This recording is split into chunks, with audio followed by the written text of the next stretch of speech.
Now that the system is completely set up, it's time to test the unit. First, you will need to insert the packer into the pipe, and as you do that, apply some lubricant to the pipe and the packer as it's going in. Make sure that the packer is fully contained inside the pipe. Push it in enough to allow room on the ends for growth. Now, you can slowly increase the regulator to 30 psi. Once you reach approximately 30 psi, you are going to check the back pressure by turning the back pressure gauge valve, stopping airflow. Now it's time to monitor what's in the packer. You'll want to monitor the gauge, looking for air loss.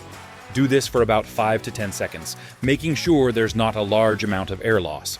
If so, you may need to replace your bladder. Now you can turn back the back pressure gauge valve. Turn the other valve to vacuum position. Once these adjustments are made, the packer will be relaxed. You can now remove the packer from the pipe. Next, you will need to test the lights on the packer. Press the red button on the GFI plug. Notice a red light on the GFI plug is lit. Next, you will need to verify you are at the correct amperage, which is going to be between 3.5 to 5 amps for this 5-foot packer. Once verified, you can go ahead and turn the lights off. The system is now fully tested and ready for repair.